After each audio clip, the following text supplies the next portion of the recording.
stand by his side, a united stand, fighting for truth across the land.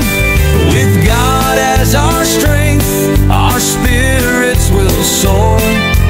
Truth and justice prevail forevermore.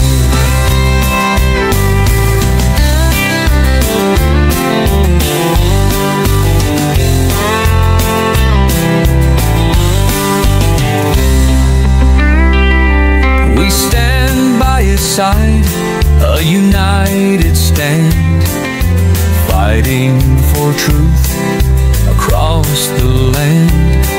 With God as our strength, our spirits will soar.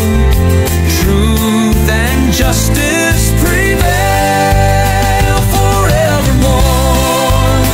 We stand by his side, a united stand, fighting for truth across the land. With God as our strength, our spirits will soar.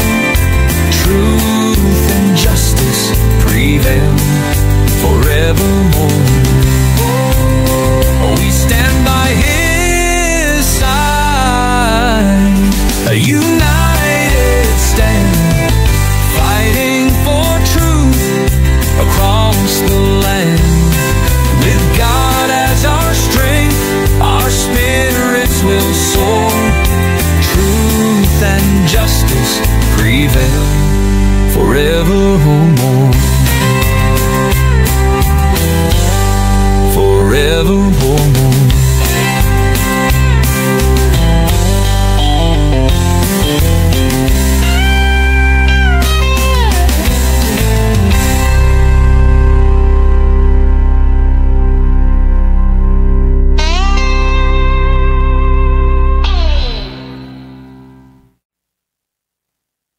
Then pasok tayo sa ikalawang bahagi ng ating pong ng ating question. Ano naman itong pangalawang tanong na sasagutin natin? Mula ito sa gwapong-gwapo nating kaibigan. Alam nyo, itong kaibigan nating ito ay napakasipag dito sa trabaho. Noon kami magkasama pa. Teacher po yan, ngayon ay nag-theology. Ang kapatid na Rene Patan-Patan, napaka-humble po ng kaibigan po natin na yan. Shout out sa'yo, kapatid na Rene Patan-Patan. Ang tanong po ay mula sa kanya. Ito po ang tanong sa atin. Yan.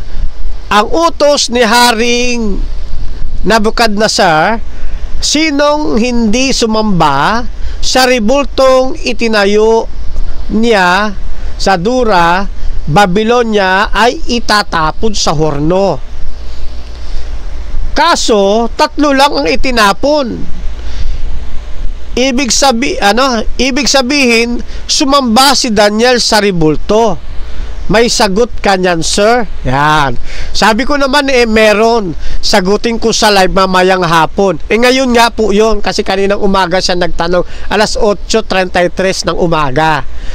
Sasagutin ko naman ngayong hapon kako para marami makinabang. Ayun, tugon naman sa atin, wow, sige sir, salamat para madagdagan ang sagot ko. Ayun, kasi may sagot na rin naman ang bawat isa sa atin. At nagdadagdag lamang tayo ng mga panagot. At marahil kayo man din mga kapatid, hindi pa ako tumatalakay na ikalawa nating pagtugon, ay may sagot na rin kayo sa tanong na ito ng kapatid na Rene Patan-Patan. Oo nga naman, di ba?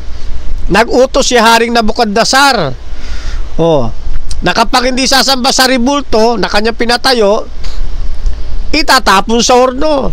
Yung naitapon 3 lang, wala si Daniel.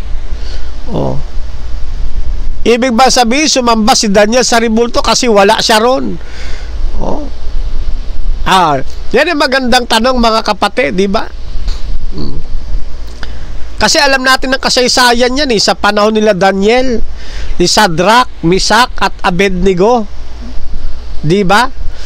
Ipinag-utos ng hari na sino mang anyang hindi yuyukod sa ribulto ay itatapon sa horno. Di ba? Yun yung utos na yun anong ginawa nung tatlo na natili silang nakatayo? Sino-sino yun? Si Shadrach, si Meshach at si Abednego. At dahil doon sa kanilang paglapastangan sa utos ng hari at mismong sa hari, kasi yung paglapastangan sa utos ng hari, paglapastangan yun sa hari. Di ba? Anong ginawa kila Shadrach, Meshach at Abednego? Di tinapon yung tatlo sa horno. Nung itinapon sa horno, ilan saling nakita? 4. Yung isa, sabi ano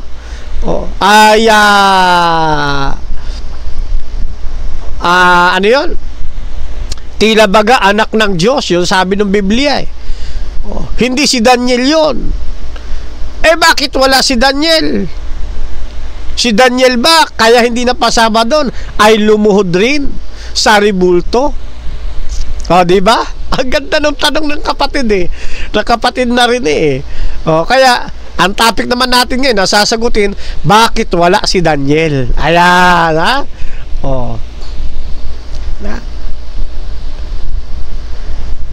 si Daniel, Shadrach, Meshach at Abednego, sila po ay mga magkakaibigan. Pansinin niyo, babasahin ko muna ang Daniel 1 talatang 6. Sa mga ito nga, sa mga anak ni Juda, si Daniel, si Ananias, si Misael at si Azarias. Yan. Ito pong 4 na ito, sila ay mga kabataang naglilingkod sa Diyos o tapat na naglilingkod sa Diyos. Sabi sa talatang 7, at pinangalanan sila ng pangulo ng mga bating. Kay Daniel, ang ipinangalan ay Belsasar. Kay Ananias ay Shadrach. At kay Misael ay Meshach. At kay Azarias ay Abednego. Ilapat natin sa para makita nating maayos yan. Ito po isinaayos ko lang po dito sa chart. Yan, mula sa Hebrew name nang sila ay masakop, pinalitan ng Babylonian name. Okay. Si Daniel, yung terminong Daniel sa Hebreo, ang ibig sabihin niyan ay Diyos ang aking hukom, di ba? Yan, Diyos ang aking hukom. Nang sila ay mabihag, pinalitan ito ng pangalang pang-Babylonia. Sa halip na Daniel, Belteshazzar o kaya ay Belshazzar. Yan. Isinunod ito sa pangalan ng Diyos-Diyosan nila sa Babylonia. Sebel. Sebel ang nag-iingat sa kanyang buhay. Yun ang yun ang ibig sabihin ng Belteshazzar o Belteshazzar. Okay? Yan. Kaya si Daniel, dating ang kahulugan ay Diyos ang aking hukom, pinalitan ito ng Belteshazzar. Nang ibig sabihin, si Bel ang nag-iingat ng kanyang buhay. Okay? Yan. Bel din ang tawag kay Marduk, yung Diyos-Diyosan din nila, Yan. Ngayon, si Hanania naman o si Ananias, ang ibig sabihin nito sa Hebrew name ay ang Panginoon ay mapagbiyaya. O kaya ang Panginoon ay may kagandahang loob. Yan ang term niyan. Yung kahulugan ng term ng pangalan ni Ananias. Pinalitan ito ng Babylonian name na Shadrach o Shadrach. Yan. Yung Shadrach o Shadrach, mula po yan sa Sudoaku. Nang ibig sabihin, aking Diyos ay si Aku. Yan, no? Yan po ay isang Diyos ng buwan ng mga taga-Babylonia. Okay. Ngayon, si Mesael naman, ang kahulugan ng salitang Mesael o Meshael, sino ang katulad ng Diyos? Yan sa Hebrew name. Pinalitan ito ng Mesak o Meshach. Galing sa Mesha-Aku. Ibig sabihin, sino ang katulad ni Aku? Yan. Tinumbasan ng Babylonian name yung Hebrew name na sino ang katulad ng Diyos. Sa Babylonia naman, sino ang katulad ni Aku? Yan. At si Azarias o si Azira, nang ibig sabihin ay tinutulungan ng Panginoon. O di kaya, si Yahweh o ang Panginoon ang aking katulong. O si Yahweh ay aking katulong. Pinalitan ito ng pangalang Babylonia na si Abednego. Ang ibig sabihin ng Abednego ay lingkod ni Nego. Yan, ha? Lingkod ni Nego o Nabu. Yan, si Nego o si Nabu, yan po ay Diyos ng Babylonia. Yan ay patron ng karunungan. Yan. Kaya itong sila Daniel, Hanaya, Mesael, Azarias, na ngayon ay kilala bilang Belshazzar, Shadrach, Meshach at Abednego, sila po ay magkakasama na noong pa bilang mga batang bihag sa Babylonia. Pare-parehong sinanay sa hari para maging tagapayo. Matatalino itong mga ito eh. Diba? Pare-pareho silang may takot sa tunay na Diyos. Pare-pareho din sila na mayroong paninindigan kung ang pag-uusapan ay pananampalataya. Naalala nyo ba mga kapatid? Si Shadrach, si Meshach at si Abednego, tumanggi sila sa pagkain ng hari. Diba? Tumanggi sila sa pagkain ng hari. Nagusto ng hari, kainin din nila yung pagkain ng hari. Alam nyo sa Babylonia, kapag kayo pinakain ng pagkain ng hari, napakataas ng pagturing sa inyo. Espesyal ang pagtuturing sa inyo. Binibigyan kayo ng isang malaking karangalan na hindi matutumbasan sa buong kaharian ng Babylonia. Bakit? Ipinakain sa iyo yung pagkain ng hari na ipinakakain lamang doon sa mga espesyal na itinuturing ng hari. Walang makahihigit dyan sa pagtuturing na yan sa kaharian ng Babylonia. Pero anong ginawa nila Shadrach, Meshach, Abednego? Tinanggihan nila ang karangalang ito na ginagawad ng hari. Bakit? Bakit nila tinanggihan? Sapagkat alam nila mayuyurakan ang pangalan ng Diyos. Ang pagtanggap sa pagkain ng hari ay isang pagtalikod sa ating Panginoong Diyos. Yan ang prinsipyo ng mga Hebrew at prinsipyo rin ng mga Babylonia.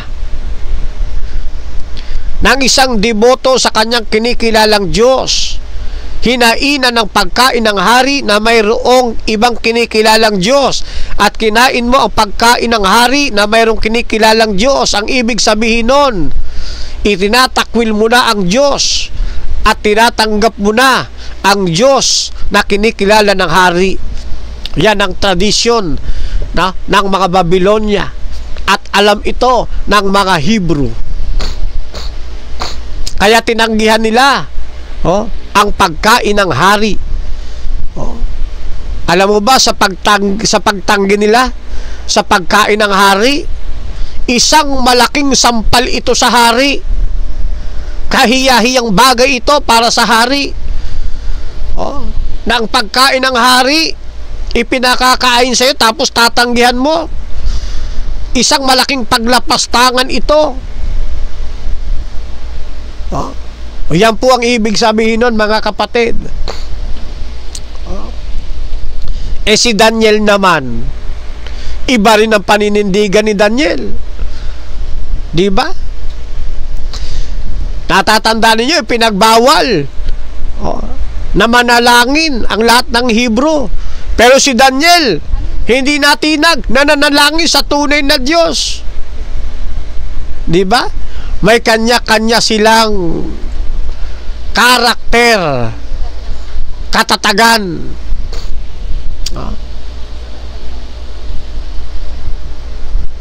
Ngayon, bakit binabago pangalan? Pwede bang hindi na lang baguhin?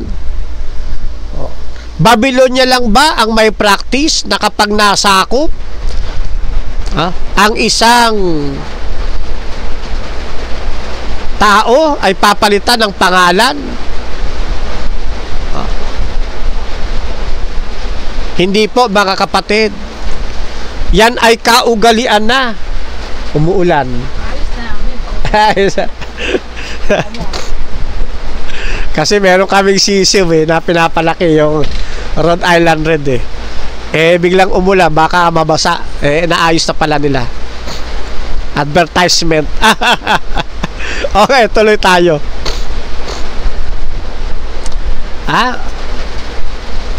Ang pagpapalit ng pangalan sa kanilang mga nasasakop ay hindi bagong bagay. Ito ay tradisyon na nila. Kaugalian na nila ito. Ang pagbabago ng kanilang mga pangalan, bahagi na ng kultura ng Babylonia sa lahat.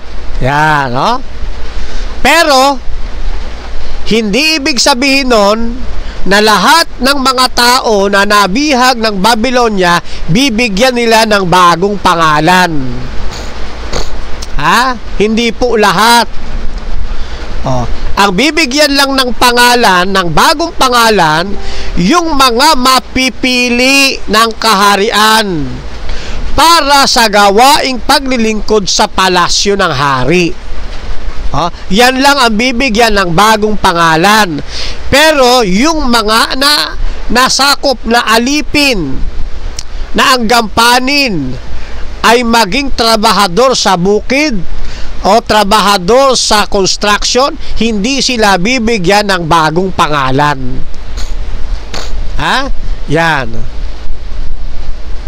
Pero ganun pa man, tradisyon na nila ito na magbigay ng bagong pangalan. Sa gusto nilang bibigyan ng bagong pangalan. Ayun, sana naintindihan nyo yung ibig ko sabihin, At hindi lang ang mga taga-Babylonia ang gumagawa nito. Maging yung mga karatig na lugar, yan din ang ginagawa nila.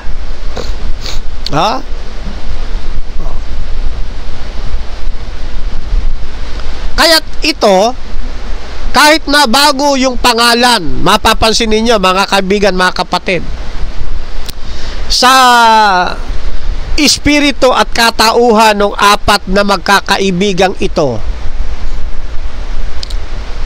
nakita ko sa kanila habang binabasa ko ang kanilang kwento,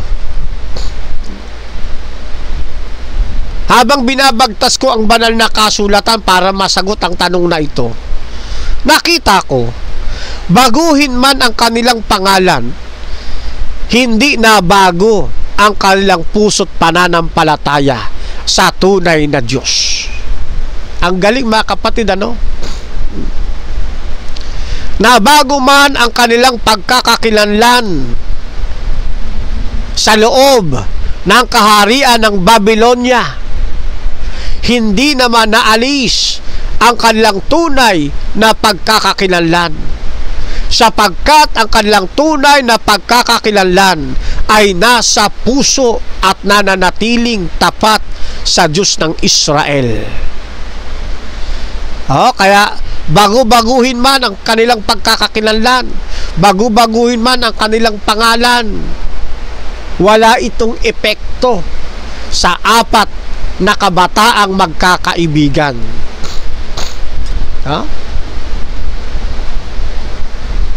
Okay, nabanggit natin, hindi lang mga taga-Babylonia ang may kulturang ganito.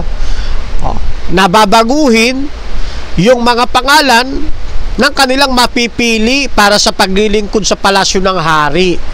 Ginagawa rin ito maging ng iba pang grupo o ng iba pang bansa na nakapalibot sa kanila. Halimbawa, naalala nyo ba nang si Jose ay napadpad sa lugar ng Ehipto? Hindi ba't pinangalanan din siya roon? Binago rin ang kanyang pangalan. Sa Ehipto, ang pangalan niya hindi Jose, kundi Sepethnat Pena. Yun ang kanyang pangalan sa Ehipto. Ay basahin natin mga kapatid. Dito sa Kapitulo 41, talatang 45 ng Heneses. At pinangalanan ni Paraon si Jose na Safnat Pena, at ibinigay na asawa sa kanya si Asenath na anak ni Potipera na saserdote saon, at lumabas si Jose sa lupain ng Ehipto. Ayun. Diba? Kaya yung pagpapalit ng pangalan sa sino mang aakto ng mga gawaing pagtatalaga o papahawakin ng isang natatanging posisyon sa kaharian, pinapalitan ng pangalan. Ayan. Hindi lang mga taga-Babylonia. Ano ba ibig sabihin ng pangalang Jose? Ibig sabihin nun ng pangalang Jose sa mga Hebrew, ang Diyos ay magdadagdag. Yan. O kaya ay ang Panginoon ang magdadagdag. Galing po kasi sa salitang Hebreo na Yasapiyata yun, kung hindi ako nagkakamali. Nang ibig sabihin, di ko lang maano kung Yasal or Yasaf. Medyo nawag na na sa isip ko. Alin man doon sa dalawa, mga kapatid, huwag nyo nang puntusan yun kung nagkamali man ako sa alin man sa dalawa, Yasal o Yasaf. Ay nangangahulugang magdagdag o di kaya'y magparami. Yan, lumalakas yung ulan. Sana naririnig nyo pa ako. Binanggit din yan sa isang talata ng Heneses sa chapter 30 verse 24. Yan. Ano sabi? At kanyang tinawag ang pangalan niya na Jose, na sinasabi, dagdagan pa ako ng Panginoon ng isang anak. Ayun. Bawat pangalan ng mga Hebrew ay mayroong katumbas na kahulugan. At sa bawat pagpapalit ng pangalan, may katumbas din na kahulugan. Yan po yan, mga kapatid. Yan. Ano kahulugan?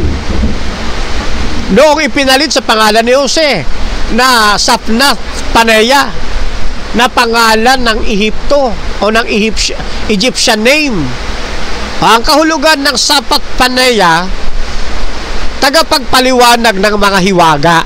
Ayan, yun ang kahulugan nun. O kaya'y tagapagpaunawa o tagapagsiwalat ng mga lihim. Galing niya sa Coptic, na salitang ugat ng sapnat. Ibig sabihin ng sapnat, sikreto. Paneya, lihim. Yan. Tagapagpaliwanag, tagapagbigay buhay. Yan ang ibig sabihin, sapnat paneya ng Hebrew name. Yan. Ibinigay ito kay Josue, kay Jose, di ba, dahil sa kanyang kasaysayan, na ipapaliwanag niya yung panaginip ng paraon. Yun. Dahil doon sa malaking hiwaga na yun para kay paraon, iniangkop sa kanya yung pangalang Sapnat Paneya. Ayan. Isa pang kahulugan niya ng Sapnat Paneya sa Egyptian meaning, tagapagligtas ng mundo. Ayan. O di kaya tagapagbigay buhay ng mga tao. Angkop ito sa pangalan ni Josue. Ayon sa kaisipan ng hari ng Ehipto. Bakit? Kasi nagbigay buhay tawag dito, naging tagapagligtas siya, si Jose, ng buong Ehipto dahil doon sa kanyang ginawang pagpapaliwanag sa mga panaginip ni Parao. Diba? Yan. Kaya nagkaroon ng mga pag-iimbak ng pagkain. Diba? Maraming mga tao ang nailigtas sa tagutom ng panahong yon, di ba? Sa Heneses 41, 56 hanggang 57. Yan.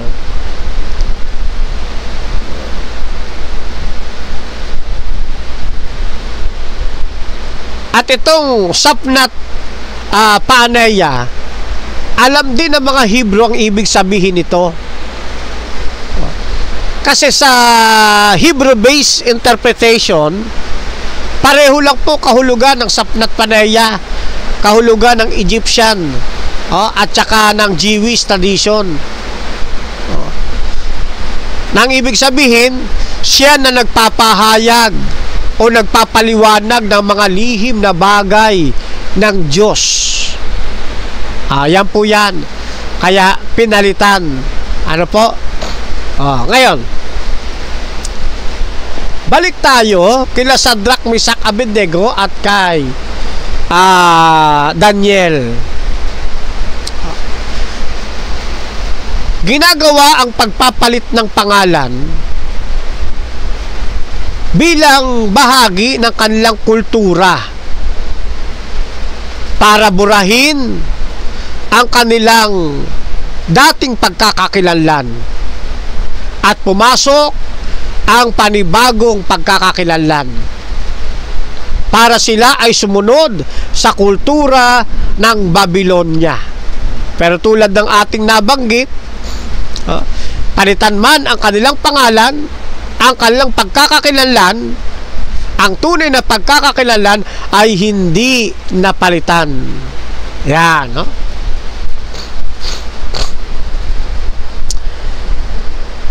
Hindi lahat ng taong nasakop o naging alipin pinapalitan ng pangalan, kundi yun lamang mga napisil ng hari o napili ng hari para sa mga natatanging gampanin. Katulad ng tatlong kabataan, sila Meshach, sino yun? Shadrach, Meshach at Abednego, nakitaan ng espesyal na katalinuhan. Pinalitan ang kanilang pangalan. Gagawin silang tagapayo. Ayan. Para sa paglilingkod sa hari. Si Daniel naman, pinalitan ang pangalan kasi gagawin siyang isa sa mga tagapangasiwa ng kaharian. Kaya hindi lahat ng mga bihag nakakaranas na palitan ang kanilang pangalan. Okay? Kundi doon lang sa mga napipili, napipisil ng hari o ng kaharian. Isa pang layunin ng pagpapalit base sa tradisyon ng Babylonia, bukod sa pagbabago ng kanilang pagkakakilanlan, burahin sa kanilang isipan ang kaugnayan ng Diyos sa Israel, kaya papalitan ng pangalan, pangalang Babylonia, para sumamba sa Diyos ng Babylonia. Bukod riyan, ginagawa rin ang pagpapalit ng pangalang ito para doon sa mga nakikita nila na mapapakinabangan nila, para kontrolin ng Babylonia ang isipan, ang pagkatao ng sino mang mapapalitan ng pangalan, para mabago ang kanilang kultura, kinagisnan, at yakapin ang panibagong kultura, lisanin ang relihiyon na yung lumang relihiyon, yakapin ang relihiyon ng Babylonia. Kaya pinapalitan ng pangalan. Kaya lang, ang apat na kabataang ito na natiling matatag, matibay sa paglilingkod sa Diyos. Di ba?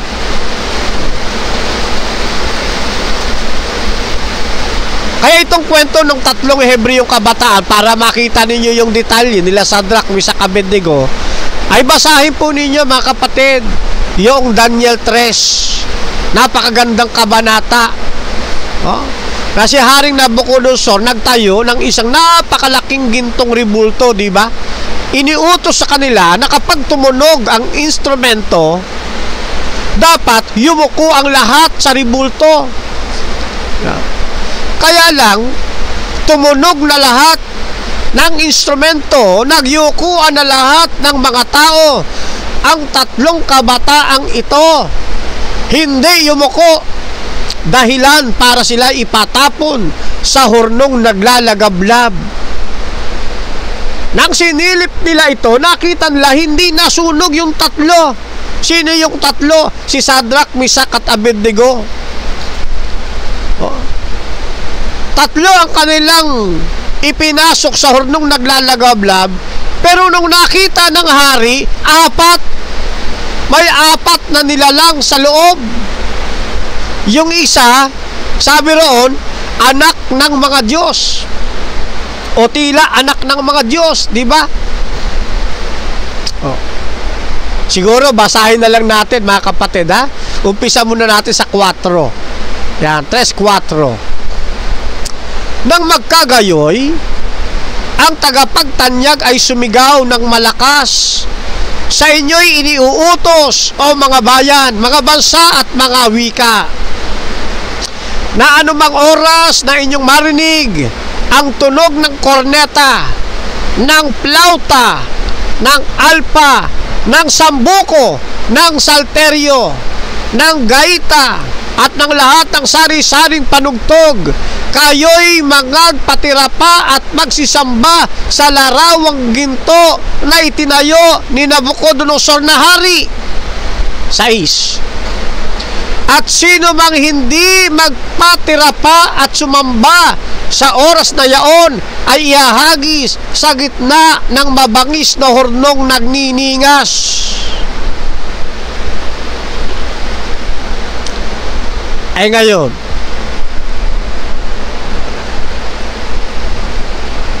hindi yumuko sila Shadrach, Meshach, Abednego. Naireklamo sila rito. Talon tayo sa talatang 12. Tignan ninyo mga kapatid kung paano naireklamo sila Shadrach, Meshach at Abednego. May ilang Hudyo na inyong inihalal sa mga gawain sa lalawigan ng Babylonia na si Shadrach, si Meshach at si Abednego.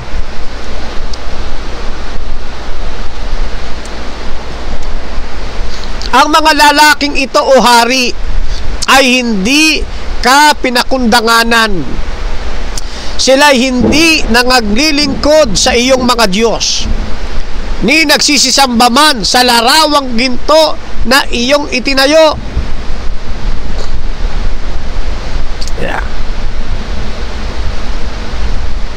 Na siyang naging dahilan kung bakit ang tatlong magkakaibigan na hindi yumuko iginatong doon sa nagliliyab na horno.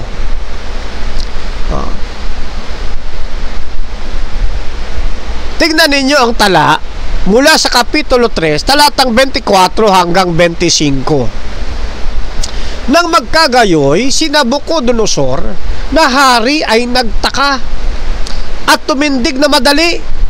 Sila'y nagsalita at nagsabi sa kanyang mga kasangguni, di baga ang ating inihagis ay tatlong gapos na lalaki sa gitna ng apoy?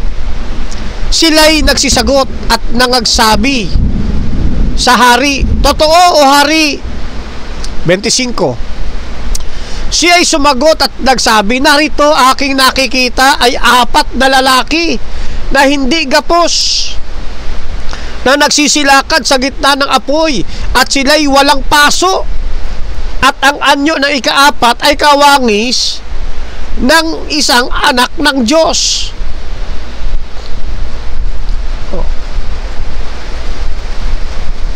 Ay ngayon, ang tanong sa atin ng kapatid na Rene, patan-patan, bakit wala si Daniel?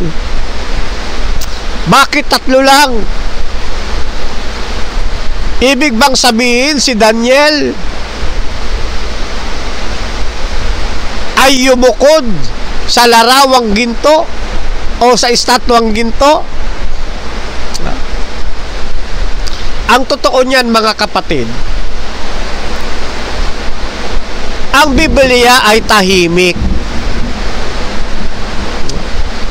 Hindi sinabi sa Biblia kung nasaan si Daniel ng panahong ito.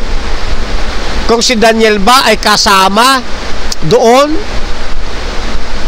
o hindi siya kasama. Tahimik ang Biblia. Pero mayroong mga views, mayroong mga pananaw kung bakit wala si Daniel. Ang unang pananaw o unang view, maaaring si Daniel di umano ay wala sa lungsod na ito nang ganapin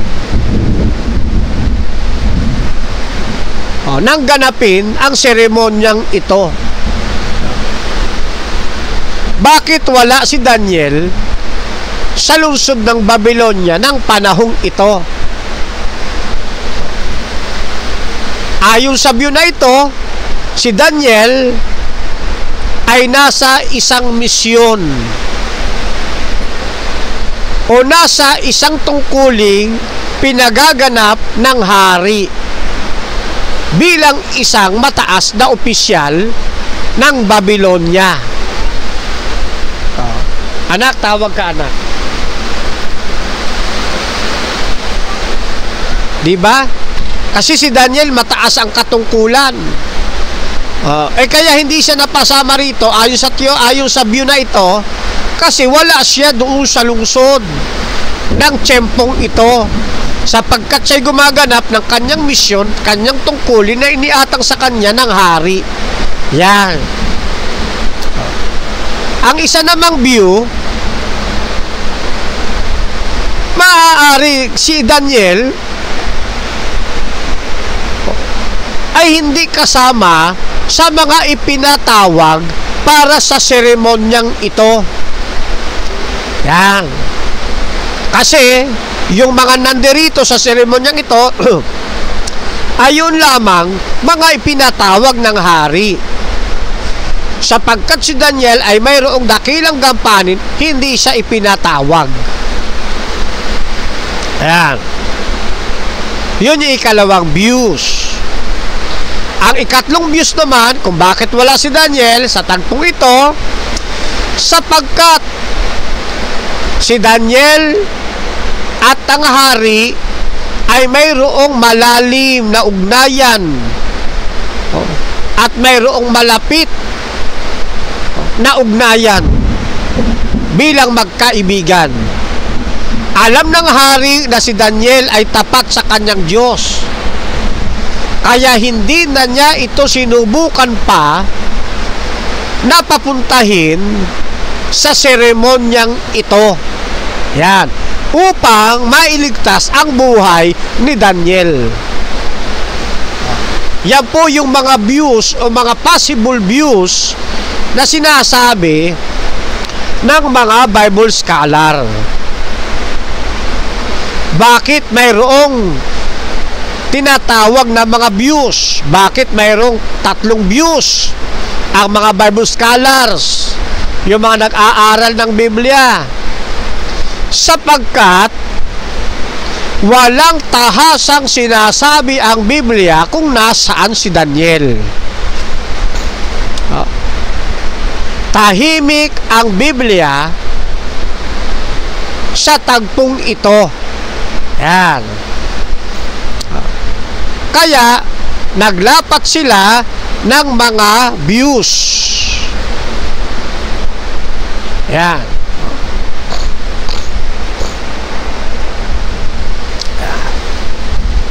Pero ang pinakamatingkad rito sa 3 views na ito ay yung una. Wala si Daniel at siya ay nasa ibang lugar bilang pagtupad sa iniutos ng hari. Yan po yan, mga kapatid.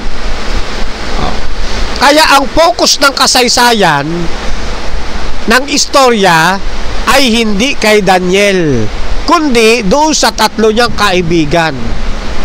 Kaya mapapansin ninyo sa buong chapter 3 ng Daniel, wala ang pangalan ni Daniel. Hindi siya nabanggit.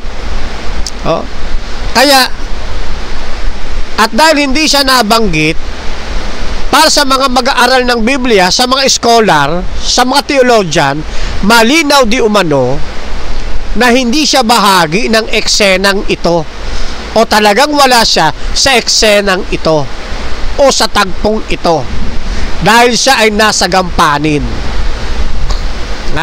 o di kaya ay nandoon siya sa 3 views. Kailan lumitaw si Daniel? Si Daniel ay mayroong sariling pagsubok na ginampanan. May sariling eksena si Daniel. Mababasa naman natin yan sa chapter 6 ng Daniel. Sariling pagsubok na ni Daniel. Iba sa pagsubok nila Sadrach, Mesach at Abednego. Na noong panahon yun, ipinag-utos ng hari sa pamamagitan din ng mga sumusulsol sa hari, na wala dapat manalangin sa sinumang Diyos maliban sa hari. Kaya lang, dahil sa mga tiktik, sa mga nagbabantay kay Daniel, sapagkat gusto siyang maibabawad ng posisyon, binabantayan nila si Daniel. Nakita nila si Daniel na nanalangin pa rin sa Diyos. Diba? Nakikita siya dun sa bintana. Yan ang naging dahilan, labag man sa kalooban ng hari, masakit man sa kalooban ng hari, na ang kaibigan niyang si Daniel ay maipatapon sa lungga ng leon. Kaya lang, ang batas ng hari hindi mababali. Ang batas ng hari na selyuhan ng pantatak ng hari. Ang hari walang magawa, ipinatapon siya sa lungga ng mga leon. Pero ganun pa man, ang sabi ng hari, di ba, sa kasaysayan, iligtas ka anya ng iyong Diyos, sabi ng hari kay Daniel. At ayon sa kasaysayan, dahil sa kanilang ugnayan ng hari, magdamag, hindi nakatulog ang hari, di ba? Hindi rin makakain. inaalala si Daniel na itinapon sa lungga ng leon. Paikliin natin ang istorya ni Daniel. Dito nasubok ang pananampalataya ni Daniel. Ayan. At ako'y naniniwala, mga kapatid, dahil sa istorya ni Daniel dito sa Daniel 6, kung sakaling si Daniel ay naruroon din sa tagpo ng paglood sa ribulto, ako'y naniniwala na hindi rin luluhod si Daniel sa ribulto. Dangan nga lamang hindi siya nabanggit sa kabanatang 3 dahil wala siya roon sa tagpong ito. Kaya hindi nangangahulugan na kumo hindi napasama si Daniel doon sa naglalagablab na horno, ay hindi nangangahulugang sumamba siya sa Diyos-Diyosan. Ayan, no? Kanya-kanya silang mayroong mga pagsubok na pinagdaanan at pare-pareho silang nakita nating mayroong matatag na pananampalataya sa tunay na Diyos. Pare-pareho sila, kinakitaan natin na matitibay sa pananampalataya.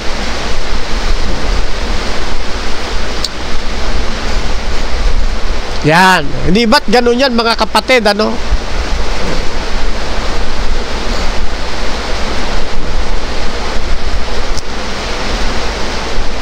Tingnan ninyo, mga kapatid.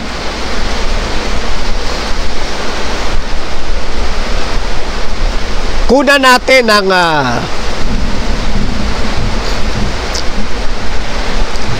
ang buod at aral. Itong pinag-aralan natin. Kung gusto nyo mabasa yung buong kasaysayan ni Daniel, yung kanyang pagiging tapat, basahin po ninyo yung Daniel 6, kung paano siya naging tapat sa Diyos.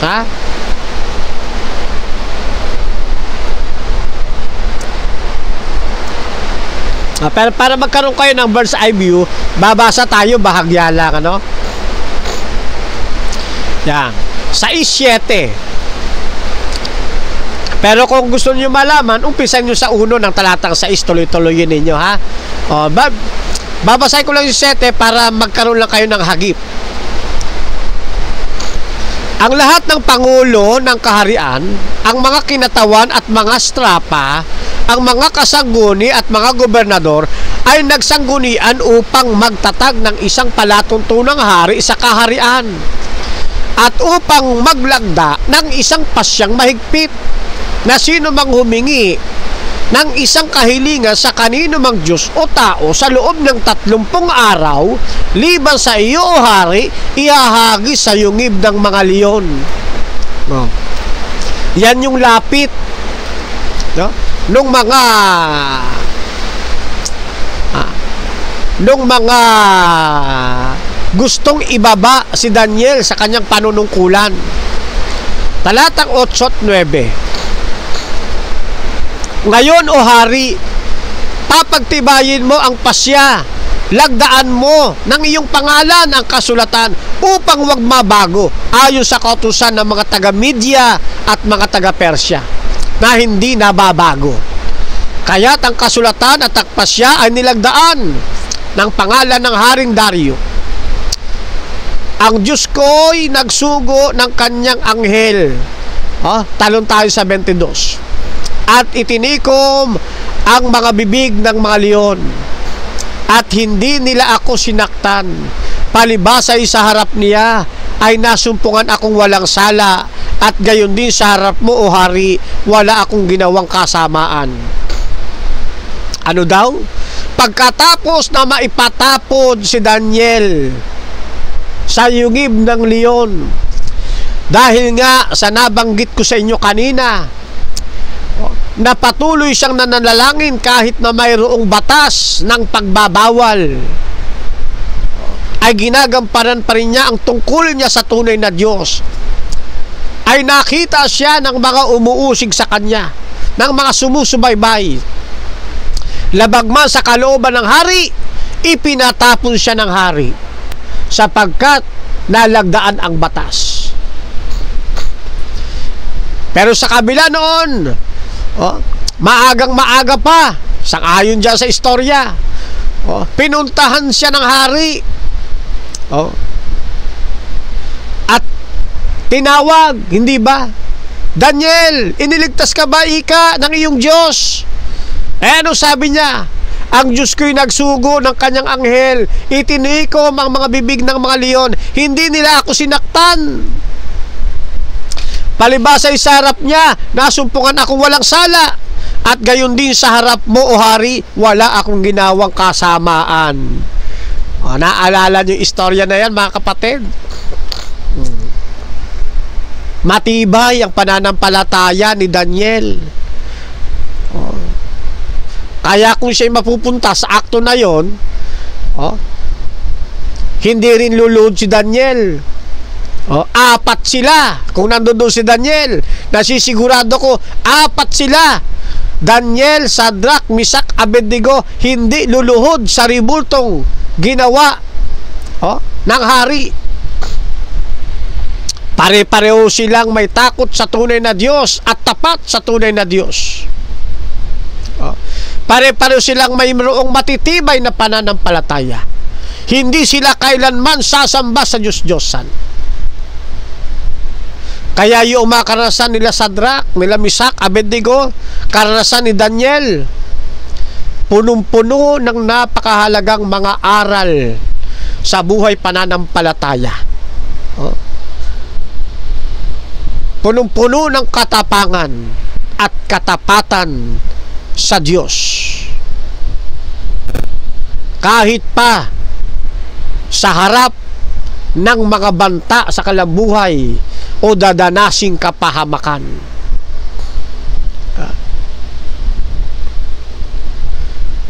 Nanindigan sila sa tama. Nanindigan sila sa pananampalataya sa kanilang kinikilalang tunay na Diyos, kapalit ang kanilang buhay, kapalit ang kanilang seguridad. Di ba? Manong ba naman ikaw ay lumuhod doon, di maganda buhay mo sa palasyo, pero hindi yang ginawa. Hindi nila ginawa, di ba?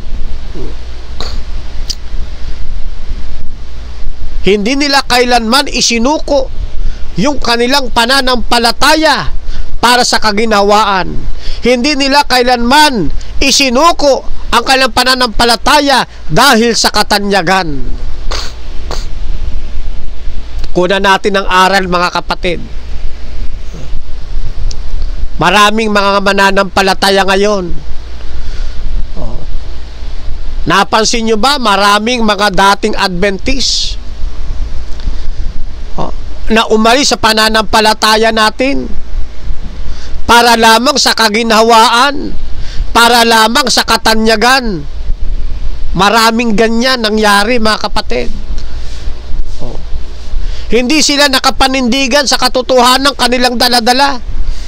Hindi sila nakapanindigan sa katotohanan ng pinagkatiwala sa kanila ng Diyos.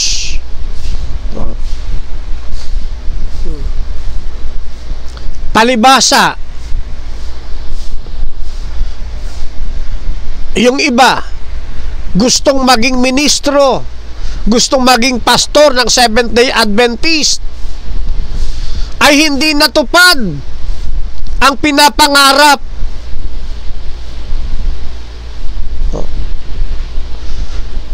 Hindi nila nakuha yung kanilang pinapangarap na sila ay matanyag bilang mga ministro o pastor ng Seventh-day Adventist. Ano ginawa? Umalis sa pananampalataya. Siniraan ang Seventh-day Adventist. Sinisiraan ang Seventh-day Adventist. Oh. Isinuko nila ang kanilang pananampalataya para sa kanilang pansariling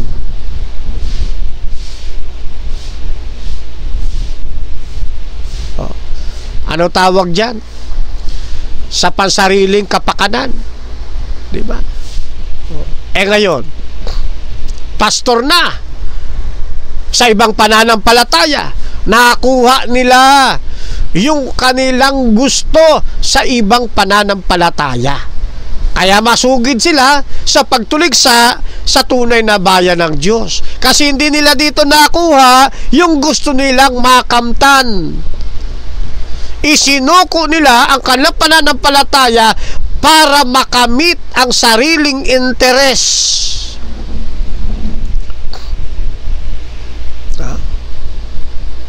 May kakilala ba kayong ganyan, mga kapatid? Oo. Oo. May mga dating Adventist. Palibasa, naging harang sa kanya ang araw ng Sabat. May pagkakataong nag-a-apply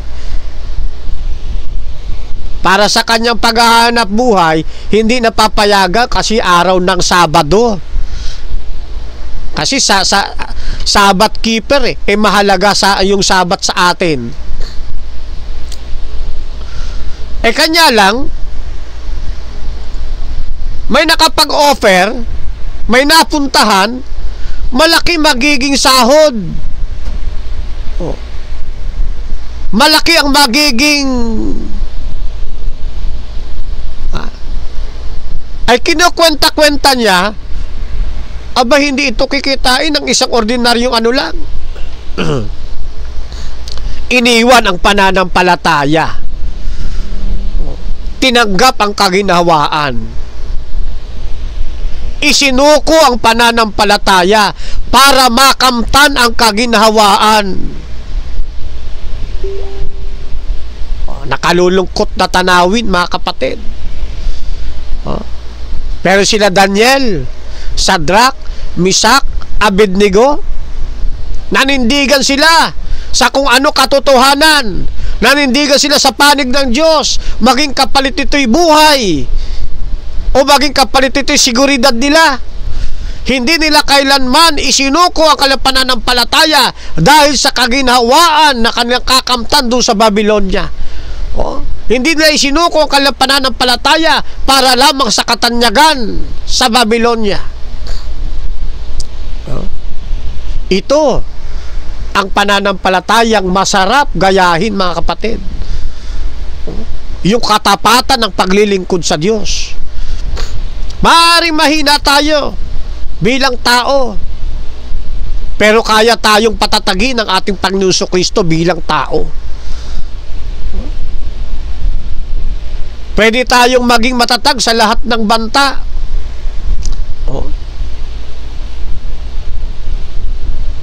Masaklap niyan, wala pa persecution. Isinusuko na yung pananampalataya nila. Di ba? Ay paano pa kaya kung may persecution na? Di lalong hindi sila nakatatag. Wala pang persecution, sumusuko na pananampalataya. Di lalo na pag dumating pa persecution, paano silang makatatatag pa? Kaya tayo, mga kapatid, bawat isa sa atin mag-iingat. Lagi ho tayong maninindigan sa katotohanan, mga kapatid. Doon lagi tayo sa tama. Ano mang sigalot ng buhay, ano mang pagsubok ang ating daanan sa sanlibutan ito, mga kapatid, manindigan tayo sa panig ng ating Panginoong Diyos kahit buhay pa ang maging kapalit. Yung dating sumisigaw na nagsasabing, huwag na kayong aalis sa pananampalatayang ito, Tapos siya rin pala umalis.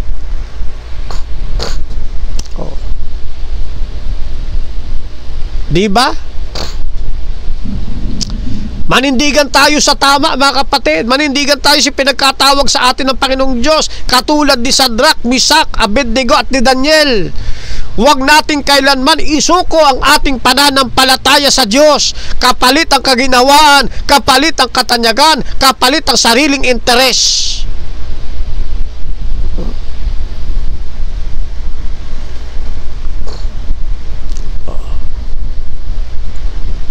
Kaya marami nakakalungkot na mga kapatid. Nang dahil sa kaginawaan, katanyagan, pang sariling interes, isinusuko ang kanilang buhay pananampalataya. Nakalulungkot mga kaibigan, mga kapatid. Di ba?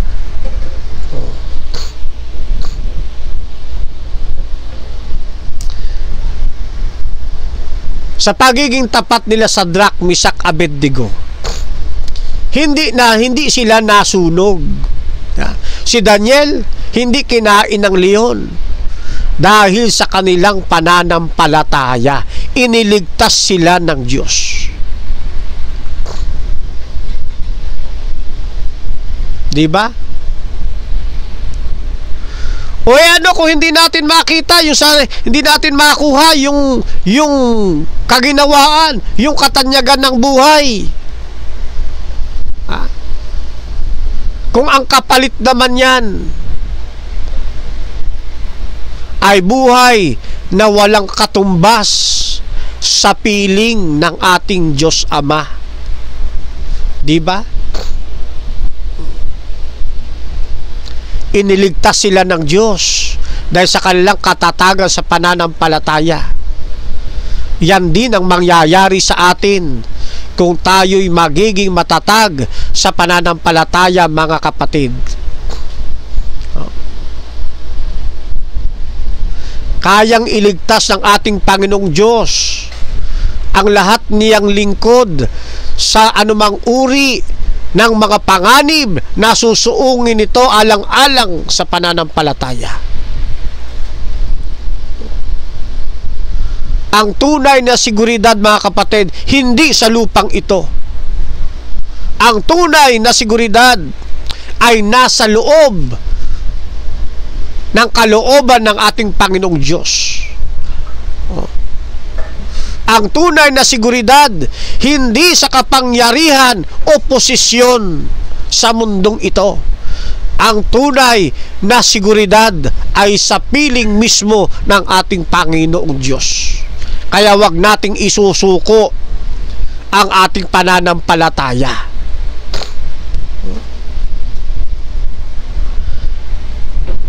Ano kung sa buhay na ito magutom tayo? Kung ang kapalit naman yan ay buhay na walang kapara. Pero ang Diyos, di tayo pababayaan, mga kapatid. Hindi tayo gugutomin ng Panginoon. Siya ang may pangako eh. Ano sabi niya? Kumato ka at ikay aking pagbubuksan. Di tayo pababayaan, mga kapatid, katulad ni Shadrach, Meshach, Abednego at ni Daniel. Tulad ni Daniel, nagpapatuloy siya sa pananalangin kahit ipinagbabawal na ng batas. At ang magiging kapalit yung kanyang buhay. Pero hindi niya ito inalintana. Nanatili siya sa kanyang pananampalataya.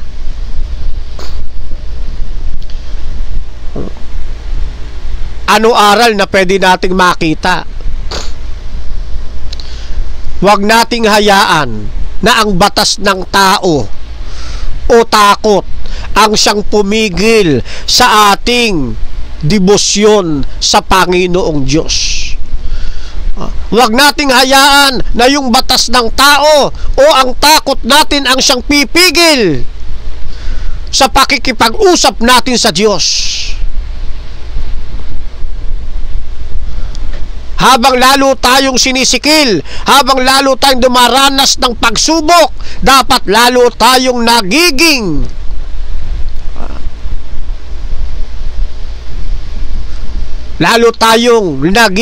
mapanalanginin, mga kapatid. Sapagkat ang ugnayan natin sa Diyos, yan ang higit na pinakamahalaga kaysa sa anumang kautusan na umiiral sa mundong ito. Wala nang hihigit pa sa ating ugnayan sa Panginoong Diyos. Kaya patatagin natin, mga kapatid, ang ating relasyon sa ating Panginoon. Hindi ito kayang baldahin ng batas ng tao. Hindi ito kayang supilin ng takot. Ihayag natin sa buong mundo na merong tayong tunay na Diyos na pinaglilingkuran, at ang ating ugnayan sa ating Panginoong Diyos ang siyang higit na makapangyarihan sa lupang ito.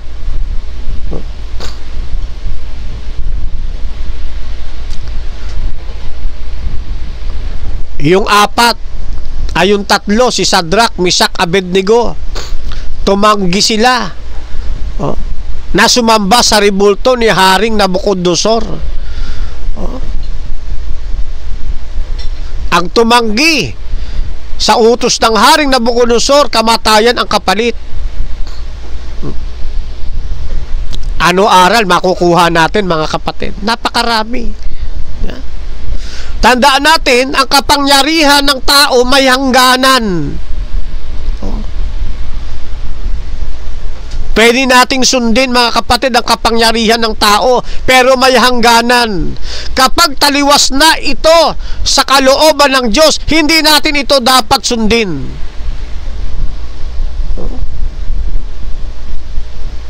Tayong mga Adventista, masunurin sa batas ng ating bansang kinamulatan. Saan man tayong bansa na naroroon, ang mga Adventista masunurin sa batas pambansa. Pero may hangganan ang kapangyarihang ito, mga kapatid.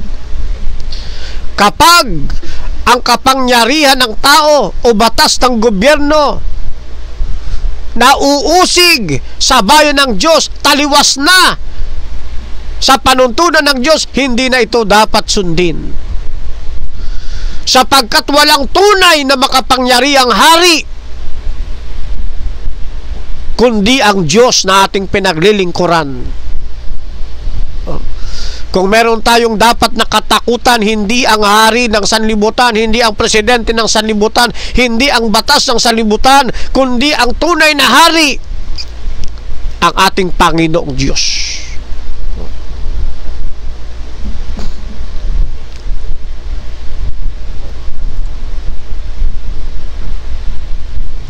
At nakikita ninyo, mula kay Daniel, Shadrach, Meshach, Abednego, hindi sila nanginig o natakot sa hari, maging sa kamatayan.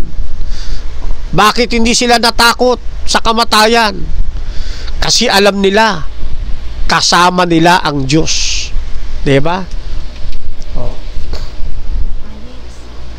Kapag kasama natin ang Diyos, mga kapatid, at meron tayong tunay na pananampalataya sa Diyos, ito ang lalong nagbibigay sa atin ng kapayapaan at lakas.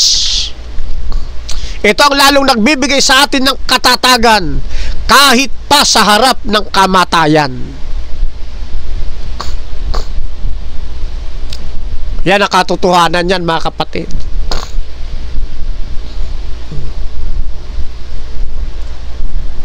Ako nga, experience ko na rin yan ngayon eh. Sa dinami-dami ng aking mga nakadialog, naturingang Christian at di-Christians, kabi-kabila, mga pananakot sa atin, may mga threat sa ating buhay, pero di tayo nagpapasindak. Bakit? Ang kapayapaan at ang lakas natin ay dahil sa Panginoong Diyos. Mas masarap na abutan ka ng kamatayan habang ipinapahayag mo salita ng Diyos, hindi ba? Kaysa abutan ka ng kamatayan na wala ka sa panig ng ating Panginoong Diyos. Di ba masarap yung ganun, mga kapatid?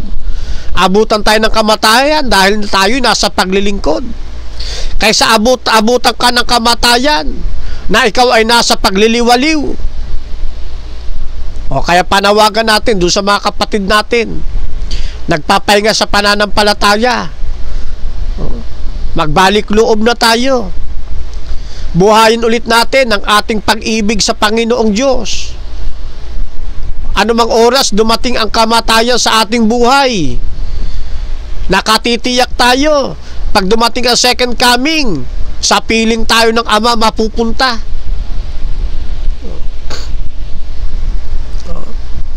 Sapagkat sa buhay na ito, ang pananampalataya lamang sa Diyos ang magbibigay sa atin ng sapat na kapayapaan, sapat na lakas, kahit sa harap ng kamatayan at pagsubok, mga kaibigan, mga kapatid.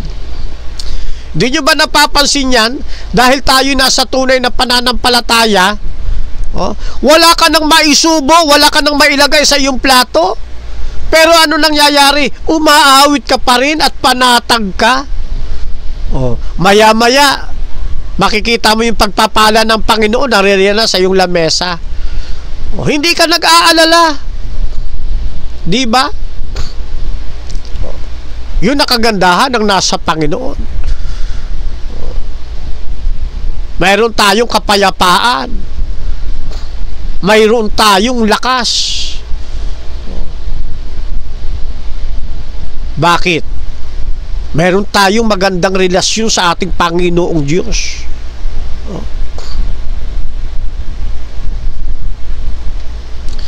Kaya kapag alam natin ang tama, yun ang gawin natin, mga kapatid, sapagkat kasama natin ang Diyos. Walang dahilan para isuko natin ang ating pananampalataya.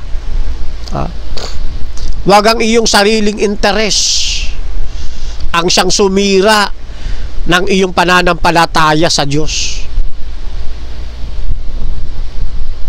Ano kung hindi ka maging pastor?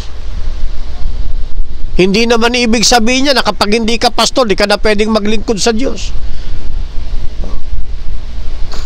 Di ba?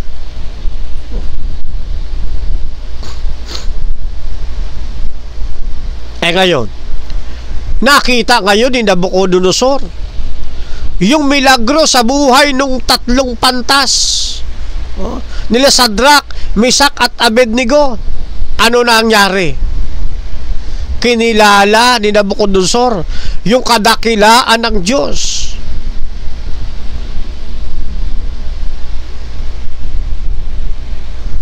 Ano ibig sabihin?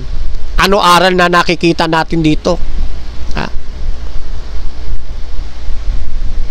Kapag tapat ang ating buhay na naglilingkod sa ating Panginoong Diyos, nagiging liwanag din tayo sa iba. Ito'y magiging dahilan para makilala nila ang Diyos na ating pinaglilingkuran, katulad ng nangyari kay Haring Nabucodonosor sa buhay ng 3 magkakaibigan, Sadrak, Mesak at Abednego. Kung ito rin ang makikita sa ating buhay, yung ating katapatan ng paglilingkod sa Diyos, maraming kaluluwa ang mabibigyan ng liwanag at maaakay sa paanan ng ating Panginoon.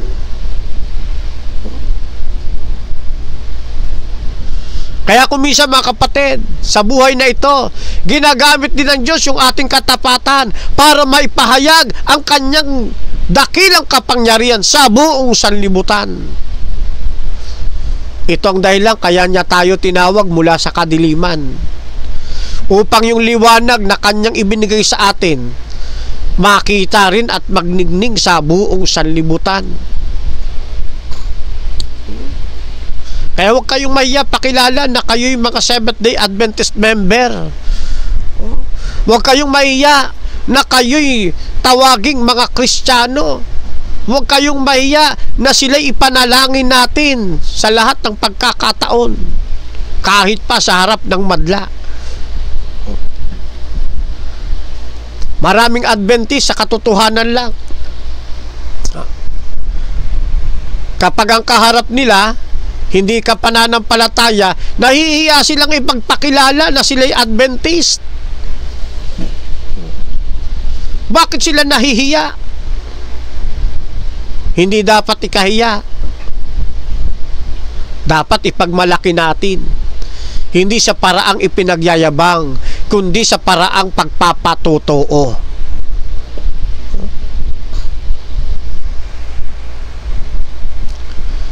Manindigan tayo mga kapatid, kahit sa harap ng panganib. Lagi tayong mananalangin sa ating Panginoong Diyos. Higit na sundin natin ang Diyos kaysa sa tao. Maging tapat tayo sa Diyos bilang kanyang mga lingkod. At ang ating pananampalataya ay magiging patotoo sa lahat ng mga tao, mga kapatid, mga kaibigan. Kaya lagi tayong dudulog sa ating Panginoon kung tayo nangihina. Tawag tayo lagi sa Panginoon. Panginoon, bigyan mo ako ng lakas. Katulad ni Daniel, katulad ni Sadrak, ni Misak, Abednego. Turuan mo kaming manindigan sa tama. Lagi tayong dudulog sa Panginoon, mga kapatid. Panginoon, tulungan mo akong maging tapat. Magkaroon ng lubos sa pagtitiwala sa iyo kahit sa gitna ng mga pagsubok na dinaranas. Ito ang sikreto, yung pananalangin sa Diyos. Yan ang sikreto upang tayo maging matagumpay sa pananampalatayang ito.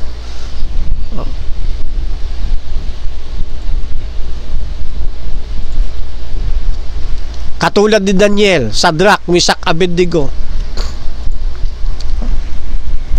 Pinagpapalitan ng kanilang pangalan, pero yung kanilang identity hindi kailanman napalitan.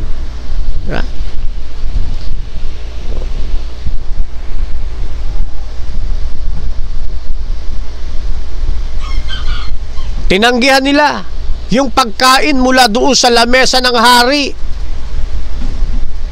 Di ba?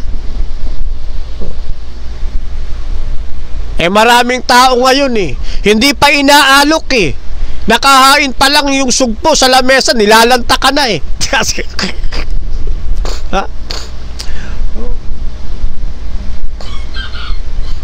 Manindigan tayo, mga kapatid, sa pagkain ipinagkatawag sa atin ng Panginoong Diyos. Naalala ko tuloy yung isang magaling na Adventista. Mahusay na depensador natin nung araw. Kaya lang hindi maalis yung pagkain ng karumal-dumal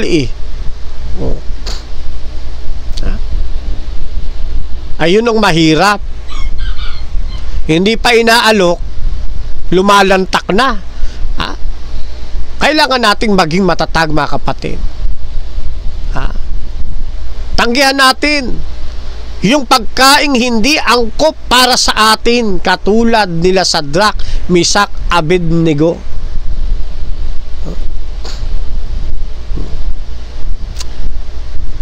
Dito maraming aral tayo makukuha dito di ba?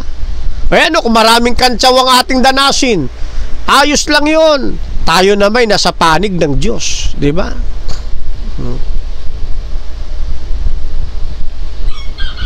Si Sadrak, Misak, Abednego, Daniel, maraming binago sa kanila, pati pangalan nila, di ba?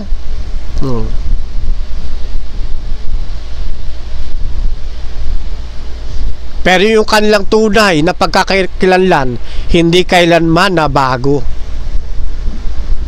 Nakalulungkot sa panahon natin ngayon, yung mga kabataan natin. Binabago sila ng mundo. Yung kanilang tunay na identity nawawala na. Binabago na sila ng mundo. paalalahanan natin sila, mga kapatid.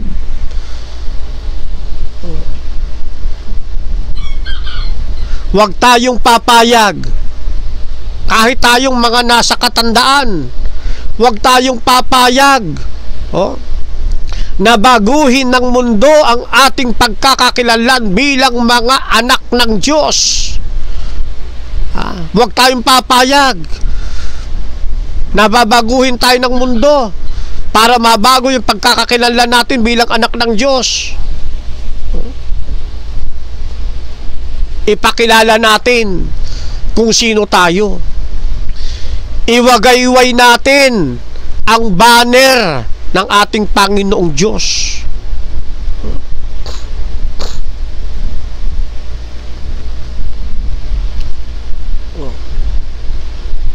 Kaya manatili tayo sa panig ng ating Panginoong Diyos. Pagliwanagin natin yung sarili nating ilaw na mula sa Panginoon. Huwag na tayong kumuha ng liwanag na galing sa mundo, na galing sa sanlibutan.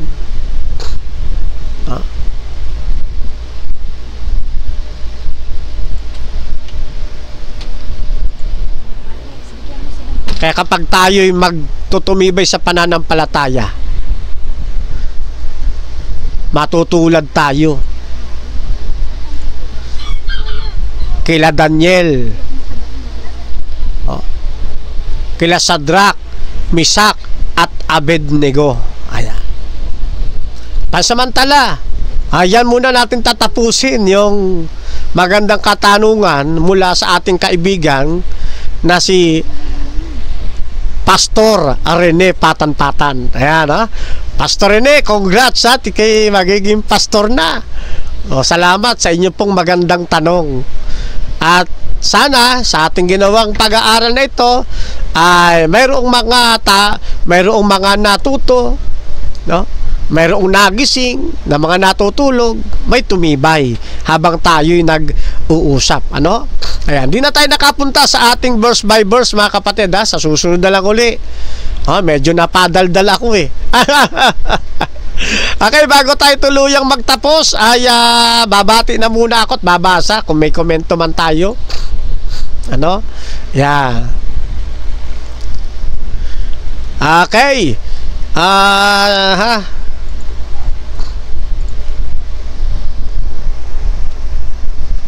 Natin bago tayo dumako sa ating panalangin.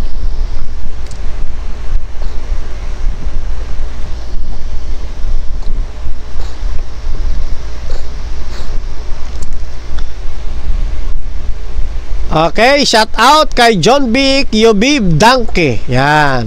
Happy Sabbath, John Del Remo de Leon. Ganun din kay Princess Fresca Movida Cruz. Yan, shout out po sa inyo. Mapagpalang araw po ng Sabado. Okay.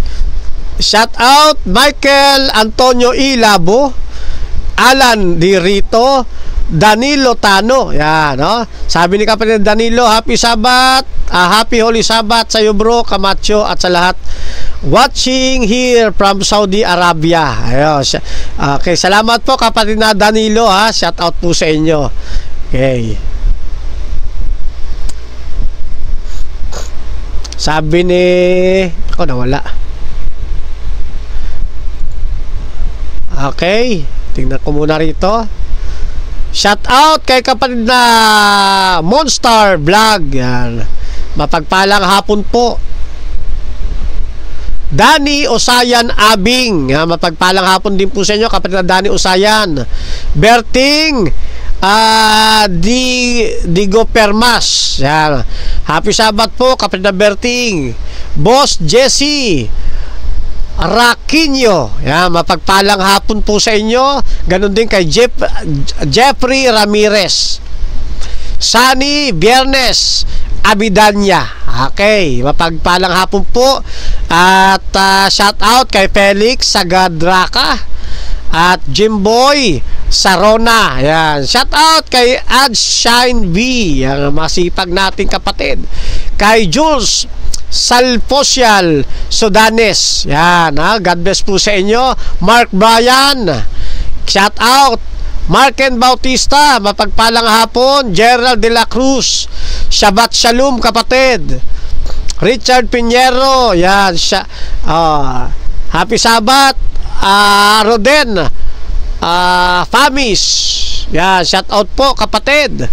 James Galbe Sambutan, yan. Jomer Noel, yan, shout out kapatid Jomer. Long time no see. Marical Seriano Jr., shout out. Shalom kapatid na RG More Vargas Punay Ibanez, yan, shalom po sa inyo. Mary Jane Makaraig, Makalaka Dads, yan, shout out po sa inyo mga kapatid, ha. Mopera Cyril Markney, yan, happy Sabbath po. Raymond Tante Verona, happy Sabbath kapatid na Raymond. Kumusta na ba tayo riyan? Marilyn Castillejos, Dodong Pakatang, Pebin Dalida, shout out po sa inyo lahat, ha. Sa aking kaibigan na gwapong-gwapot na pakisig, Joy Anahaw, yan, ha. Pag nakita tayo, pakis, ha. Jalmar Peña, shout out. Felix Lagare Namoko, shout out po sa inyo at mapagpalang hapon.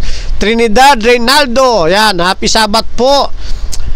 May Satwo Estrada, Ayan Dinosta, Ed Winex, Jessel Bello, happy Sabbath po sa inyong lahat, mga nababanggit ko mga kapatid. Noel Makalong Sakay, Susana Bilala, Abel Barnedo, Dan Maasin Vlog, yan, shout out po sa inyo. At supportan nyo kapatid, ha, yung mga vlog ng kapatid na Maasin, Dan Maasin, marami po kayo matututunan. Gideon Solweta, mapagpalang hapon. Joy Galicia, Rowa Dong, sino pa bang hindi ko nabanggit? Hey, aha, saan ba ako nahinto? Nawawala kasi. Irene C. Alfredo Philip Ebhar Bukaling, shout out po sa inyo. Glenn Lumaas, yan, mapagpalang hapon.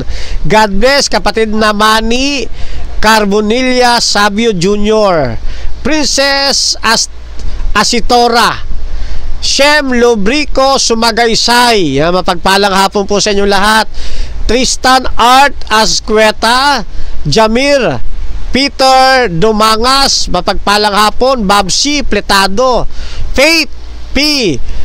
Pedrera, happy Sabbath po sa inyo, magandang hapon. Janet Arana, okay, shalom kapatid na Rodel Angki Olog, yan. James Gonzaga, aha, sino pa?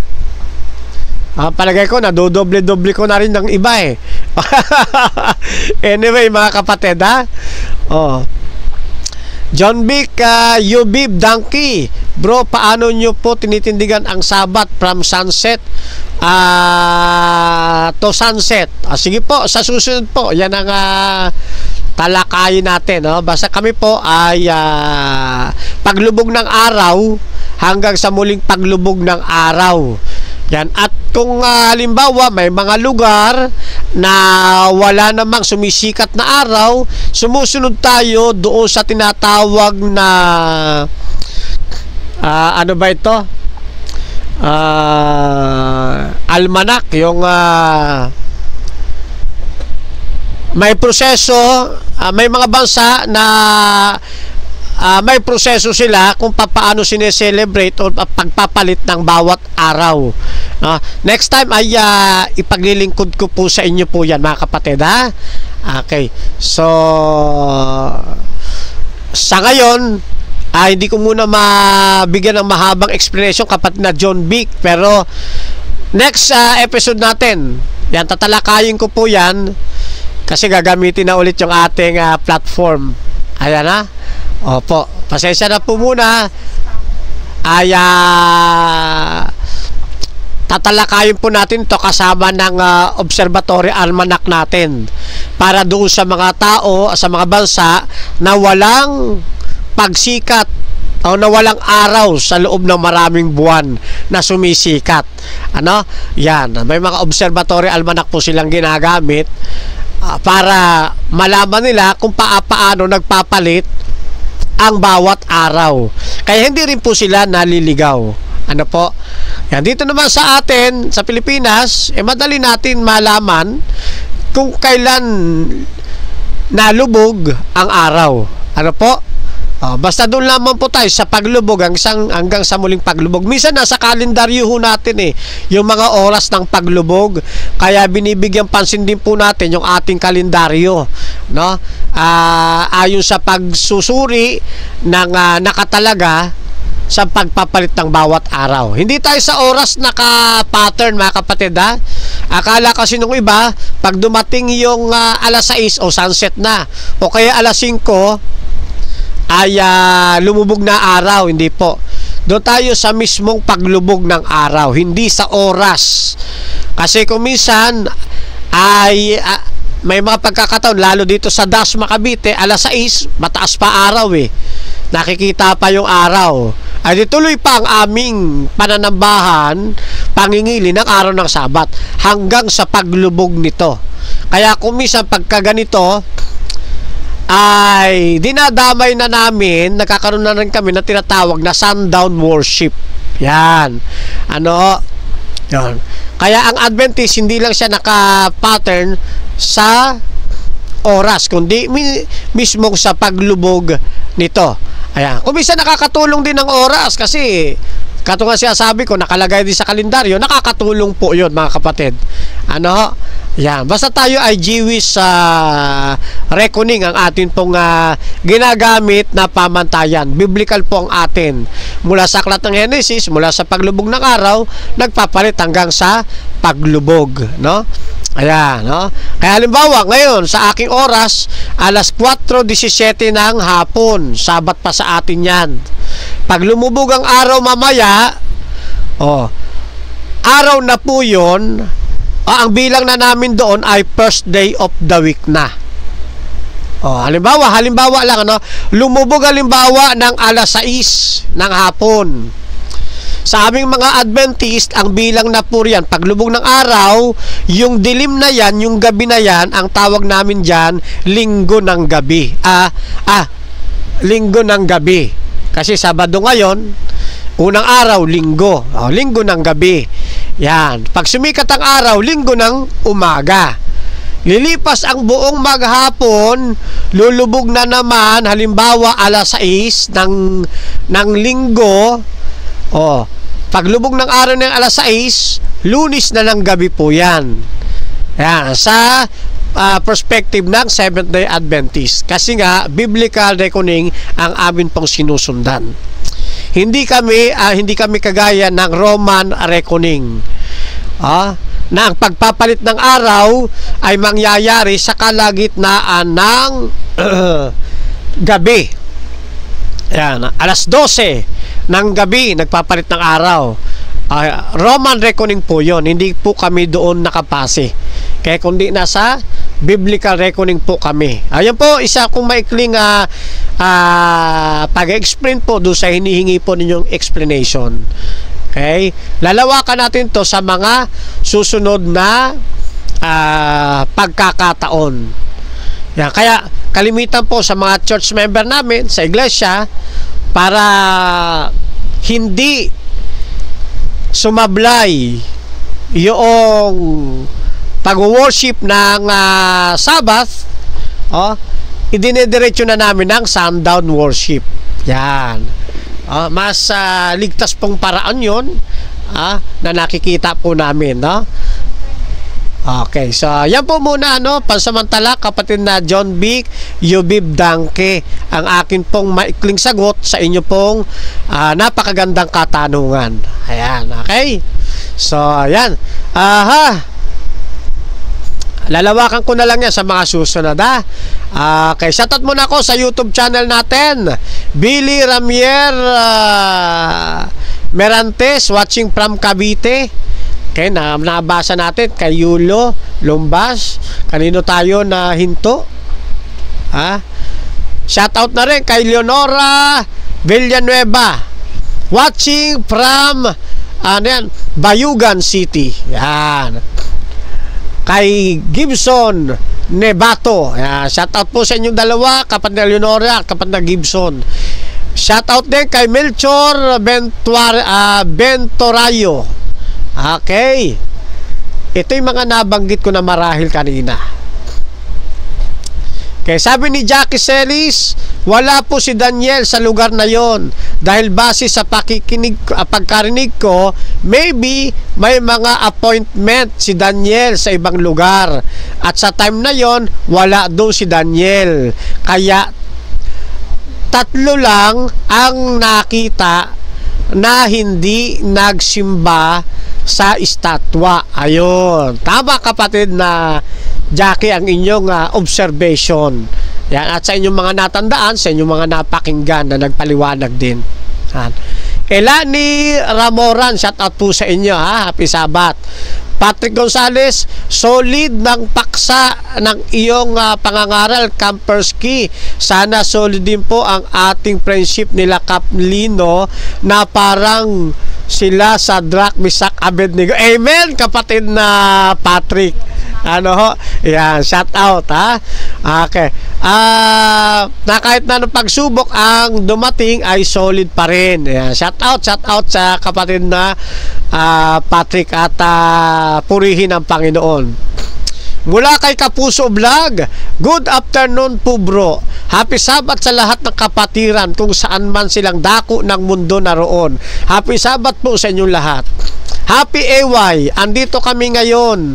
Andito kasi ako ngayon sa simbahan. Ayan. Paki-shoutout mo na rin ako sa mga kapatid natin dyan. Saan man kayong simbahan, naroon kapatid na Kapuso Vlog. Ayan, no?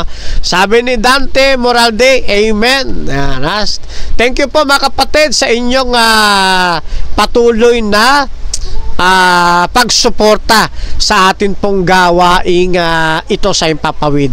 Okay? So, mga kaibigan, pansamantala po, dyan muna natin tatapusin ang atin pong programa dito po sa Ayon sa Kasulatan, Gabay sa Katotohanan. Pansamantala, tayo muna ay manalangin ng pagsasara. Let us pray. Isa pong malaking kagalakan sa amin na inyong mga anak, dakila po naming Diyos, na kami patuloy na magbalik ng aming pasasalamat sa patuloy ninyong pagigiya, pagbibigay patnubay sa amin pong isinasagawang pag-aaral sa tutuwina. Salamat din po Amang Banal sapagkat natapos na naman ang sanlinggo na kami inyong pinapanagumpay sa mga pagsubok, tukso na aming dinaanan sa loob ng 6 na araw.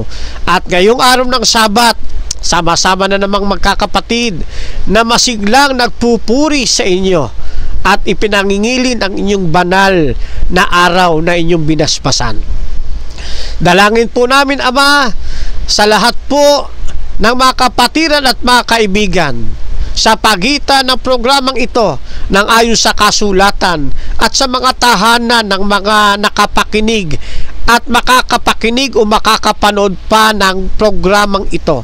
Hangad po namin, Ama, ipagkaloob ninyo sa kanila ang kanila pong pangangailangan sa araw-araw, mula sa pinansyal hanggang sa kalusugan ng kanilang pangangatawan, lalo tigit sa kanilang espiritual na ugnayan po sa inyo.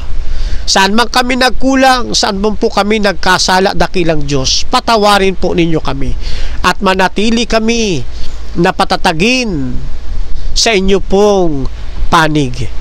Binabalik po namin ang aming lahat ng pasasalamat, pagpuri, pagluwalhati sa pamamagitan po ng napakatamis na pangalan ng amin pong Panginoong Jesus. Amen. Muli po sa ating paghihiwalay ay ibinabalik ko po kayo sa mapagpalang palad ng ating Panginoong Diyos. Hasta la vista. Viva El Señor. Viva Adventista del Septimo Dia. Chukbok hamnida sa inyong lahat mga kapatid. Happy Sabat po at mispa mga kapatid. Pagpalain po kayo ngayong hapon.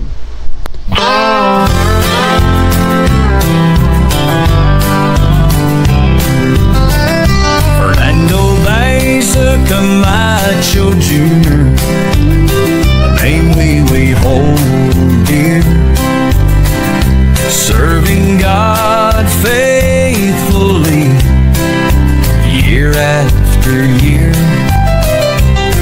a beacon of hope shining ever so bright, guiding us forward with all of his might.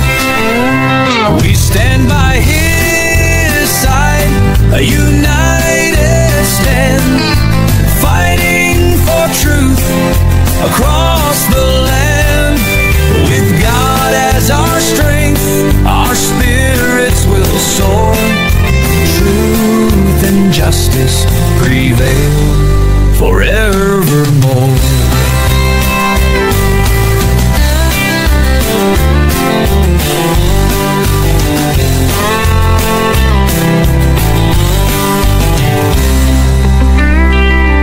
We stand by his side, a united stand, fighting for truth across the land. With God as our strength, our spirits will soar. Truth and justice prevail forevermore. We stand by his side, a united stand, fighting for truth across the land. With God as our strength, our spirits will soar. Truth and justice prevail forevermore. We stand by his side, a united stand, fighting for truth across the land. With God as our strength, our spirits will soar. Truth and justice prevail forevermore. Forevermore.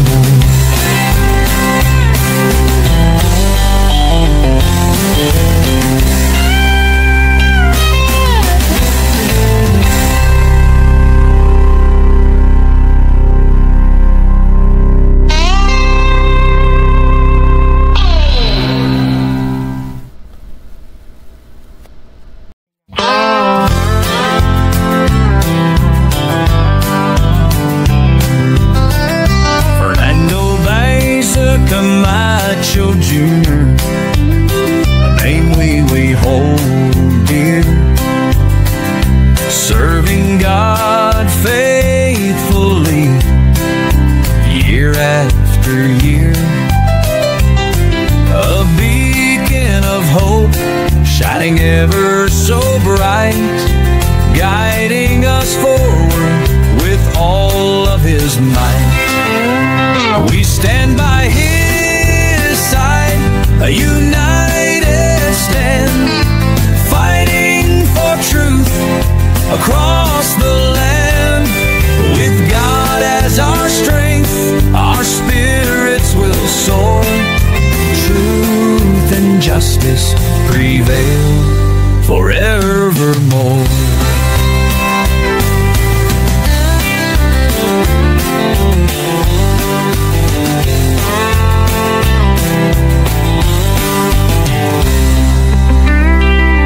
We stand by his side, a united stand, fighting for truth across the land. With God as our strength, our spirits will soar. Truth and justice prevail forevermore. We stand by his side, a united stand, fighting for truth across the land. With God as our strength, our spirits will soar. Truth and justice prevail forevermore.